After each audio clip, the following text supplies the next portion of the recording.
welcome back, good parents. I'm so glad you're here again.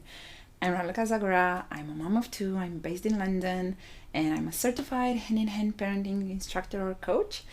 Thank you for joining me today as we will continue to talk about how we can support our children overcome their fear of dogs. In the previous episode, we talked about fear, how it manifests, why it's there, and how we can support our children and their emotional recovery through play.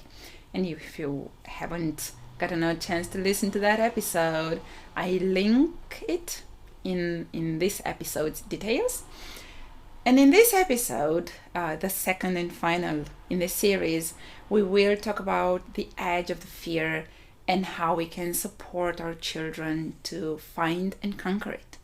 Please note that ideas from this talk might be useful in case your child had a traumatic incident with a dog, but these are not enough to support a child to fully recover. We can talk more about your particular situation and I can support you in this case as well. So please feel free to get in touch with me. Now let's go back to the fear of dogs. Another thing, so we talked about play that we can use to help our children conquer their fear. Another thing that we can do is to listen to our children as they release the fear, this time through crying, sweating, or trembling. I want to introduce here a term used by psychologist Lawrence Cohen in his book Playful Parenting, and this is the edge of the fear. In his words, the edge is where the healing work of overcoming fears takes place. So let's take an example. Let's say we have a child who refuses to go to the park because they know that dogs might be there. So they no longer want to go anywhere near a park. They don't even want to get out the door when they hear the word park. They refuse to get dressed to go to the park. So an hour having a picnic in the park, out of the question. So what we might try one day when we feel well-resourced and patient, because this will need our patience. So one day we can just go to our kid and suggest, sweetie, how about going to the park today for just 5 minutes? Just you and me. And I'll be there with you all the time. What do you say? And if the child starts protesting, no, not going, it's a stupid idea, I don't want to go, we'll just stay with the child and we will listen to anything they have to say. We show them that we get them, we hear them. I know you don't want to go to the park. We'll just go for 5 minutes, just the two of us. Come on, let's get dressed. If they agree, we suggest the next step that needs to be taken in order for us to go to the park. But if they refuse to get dressed, for example, we can take some clothes out of their wardrobe and say, ready to get dressed to go to the park? And at some point through these steps and stages needed to go to the park, if we are able to stay calm and warm, chances are that our child will have a bodily reaction.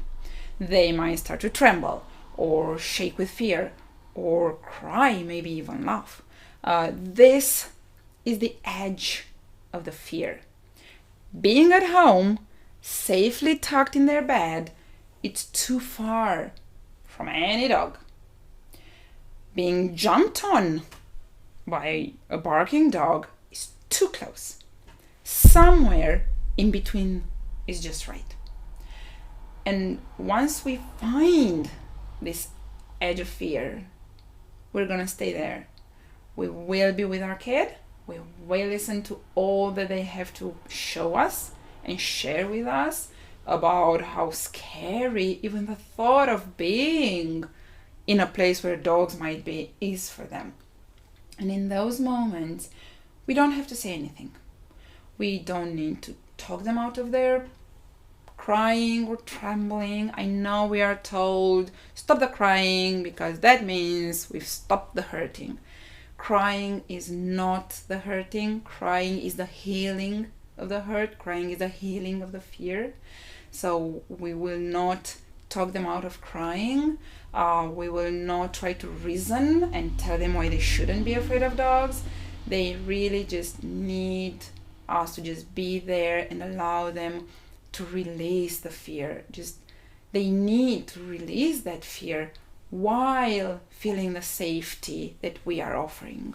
We're holding them safe. We're keeping them safe. And they will feel, this safety. We don't need to talk them into feeling safe.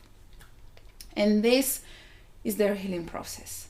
They need to go through it to overcome their fear of dogs. When the wave of emotion seems to subside, we can remind them again and ask them, so are you ready to get dressed to go to the park now? Shall we get dressed? And they might start crying again, or begging us not to take them to the park, anywhere but the park, and we will listen some more. Depending on how we are feeling on the inside, and if we can keep listening and supporting them as they do this emotional work, we can repeat the process until they are able to get dressed. We will keep suggesting, we will listen, we will suggest ready to get dressed, we will listen, suggest, listen until they are ready to get dressed. Or we might decide that we won't go to the park today. It's enough work for now. We'll try this again in tomorrow or in 2 days' time or next week. We need to keep in mind that this work is really hard for children to be doing. It's exhausting for them. So it's better not to set our mind to reaching the park today, but to just support them to do some of the work that they need to do to be free of this fear.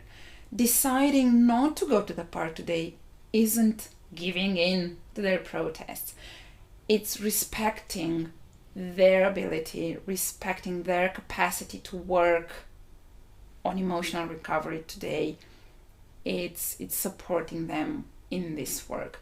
So rest assured, you're not doing anything wrong, and you're not spoiling or ruining anything if you decided it's okay, we won't go to the park today, we're going to try again tomorrow. But if after a good cry or tremble they do agree to go to the park, we just get out the door and we go to the park. And there hopefully we will see a dog in the distance, and we will ask our kid, shall we get closer to that doggy there, cute fluffy doggy there? They might feel comfortable taking a few steps towards the dog, then they might stop. That's their safe spot, where they still feel safe, but the feelings of fear are starting to come up, bubbling, and that's when we suggest again, shall we take one more step towards the dog? If they take it, we're going to suggest another step. We're right there with them, we're warm, we're loving, we're caring, and they will feel this, and they will use this connection and the safety we provide to tackle the fear. We also want to make sure that we will never force them to do anything. We won't make them get closer. We won't, push them into the water, as the saying goes. We won't force them to take a step forward. We won't pressure them to, get over the fear already. I'm done. I'm tired. We will follow their lead. We will respect their rhythm, because otherwise we might cause more harm. This process of emotional recovery from fear does take time. And this is why I was saying that we need to try these things when we ourselves are well rested, we feel well resourced, and we're patient. So when we suggest taking another step and the child takes one and we suggest another step, but this time they stop and they start crying or shaking or trembling, again, that's the edge of the fear. We're not too far away, from the dog for the feelings not to come up. We've taken steps closer to the dog, so the feelings do start to come up. But we're not too close to the dog so that the child feels overwhelmed by fear and frozen. And just like in the example, at home when we were trying to go to the park, this time just as well, we will stay, we will listen, and when the crying subsides, we can suggest again, shall we take another step? Or are you ready to take a tiny step towards the dog? And in this example with the dog, it's we might want to make sure somehow that the dog in question isn't gonna get closer, and this might be tricky, in the park. We can still do it in certain circumstances, but an easier option is to think of a friend who has a small friendly dog maybe, and one that is willing to support our child in this emotional project. We have to prepare this friend in regards to how things will go, how the healing process will look like, that it will involve crying and trembling and shaking or screaming. And if they are willing to go ahead, we'll have our friend hold the dog, making sure the dog won't get any closer to our kid, and we will stay with our kid at the distance on the edge of the fear, and we will suggest taking a step closer, just try to get to that edge of the fear, and when we find it, we just stay, we listen to this healing process. After fewer or more sessions like this, our child will be closer to the dog, close enough maybe to even touch the dog. We'll then ask the owner where it's the safest place, to stroke the dog. We will encourage the child to start stroking the dog from that spot, slowly, gradually move towards stroking the dog's head maybe. We're gonna show our child how to hold the hand, in front of the dog so the dog can lick or smell the hand. We will explain to our child what the dog is doing and why it's wiggling their tail. They're happy to be with you. And we will also be ready for our child to have another bodily emotional reaction, like crying or shaking or trembling again. And we will, let them work again on releasing the scary feelings if they need to. We won't tell them, but you've befriended the dog. What's all this now? You're done. Weren't you done? Come on, you said there's nothing to be afraid of. We'll just, again, follow their lead. Conquering a fear can take time, and we do need to just follow our child's lead. We also, as parents, need support. We also deserve and need support, and as this emotional work of our kids can be triggering, can be challenging, can be overwhelming for us too. So we will need to make sure that we have a listening ear and someone supportive around us as we support our child conquer their fear of dogs. And if we ourselves are afraid of dogs, it will be really difficult to support our kids. So we'll have to tackle our own fear first. I hope this has been helpful. Please do let me know if you try any of these suggestions, how they are going. If you have any questions, I'd love to hear them. You can reach me in the comments or my website, parentbyconnection.com. Also on Instagram, parentbyconnection.